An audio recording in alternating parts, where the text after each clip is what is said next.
We are live, ladies and gentlemen. Thank you for joining us on this Sunday, December 6, 2009 edition. We see the entire corporate structure, the entire government structure worldwide pushing for taxes on all human activity to be paid to a world government. We see the states across the United States implementing their own cap-and-trade systems, their own systems to track and trace everything you do.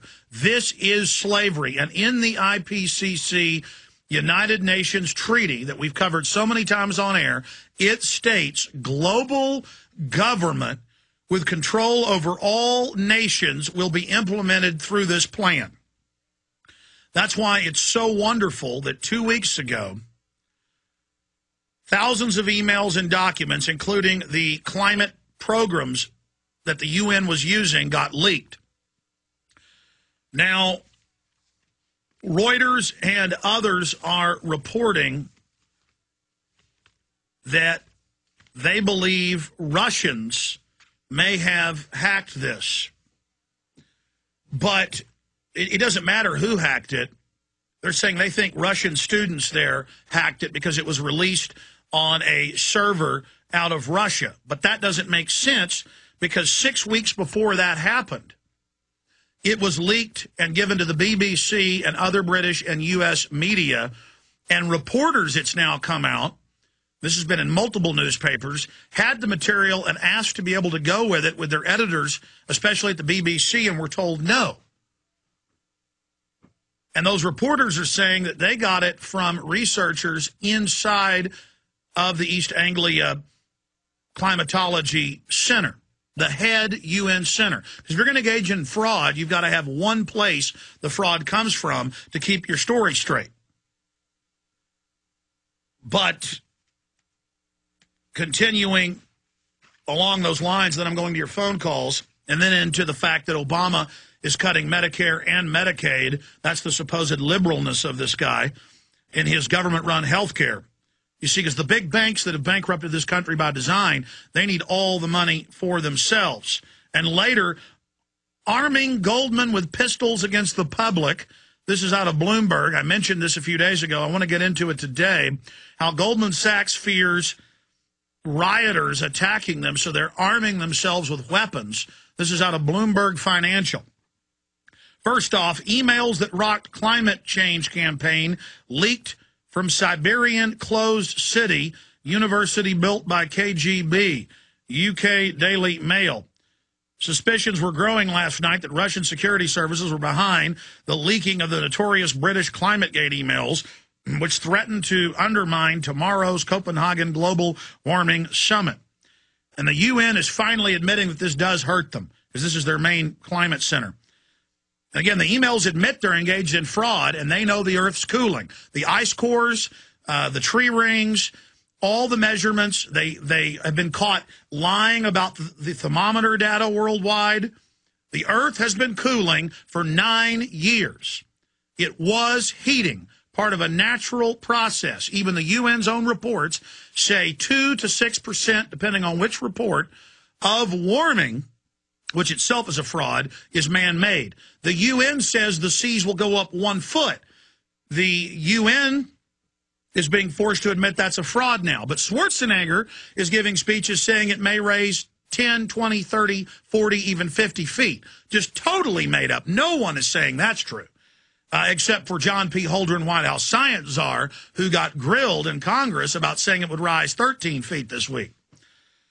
An investigation by the Mail on Sunday has discovered that explosive hacked emails from the University of East Anglia were leaked via a small web server in the formerly closed city of Tomsk in Siberia.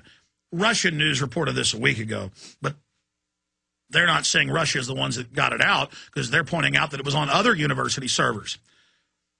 It was leaked onto servers all over the world.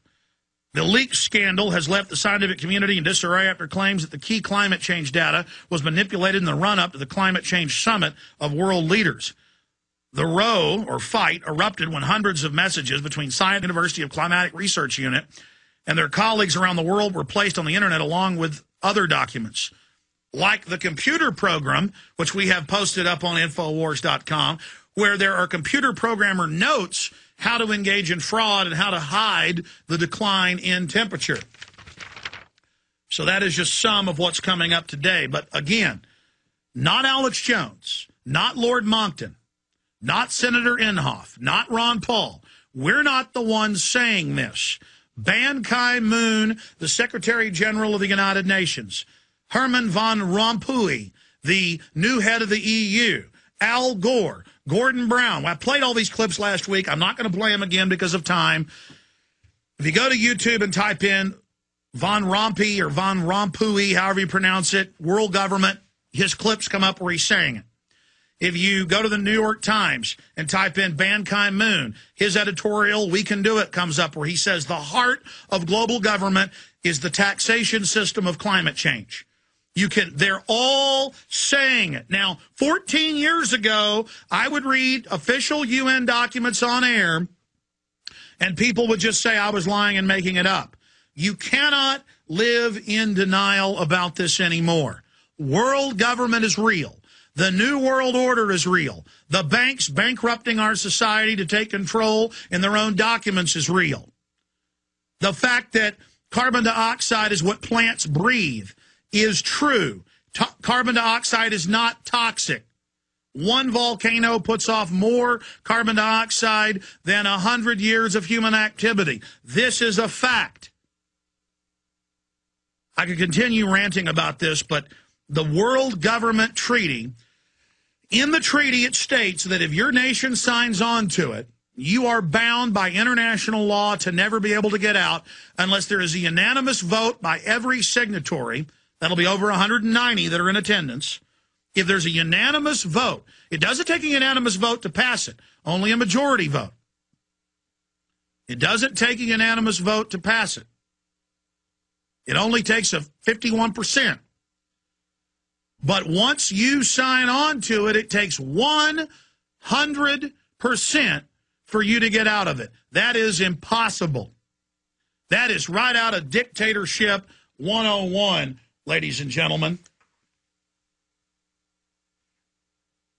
That is the bottom line. And it states that the United Nations Intergovernmental Panel on Climate will decide what industries can be developed, what new technologies can be brought out. It's a scientific dictatorship.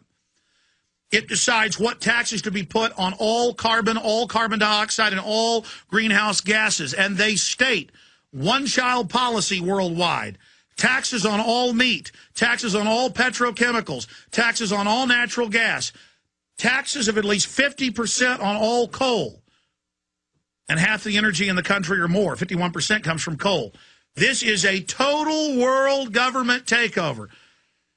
Yes, I predict the United States will sign on to the Copenhagen Treaty. Obama's also going over to Europe to get his Nobel Peace Prize. What a joke. Of course, they gave it to Kissinger and to Al Gore, so why not? I mean, why not give it to Hitler? You know, he was nominated for a Peace Prize. And he's going to sign on to it. But that doesn't mean it will be ratified in the U.S. We'll be right back with your calls on the government takeover of health care and ClimateGate and the Copenhagen Treaty. Stay with us.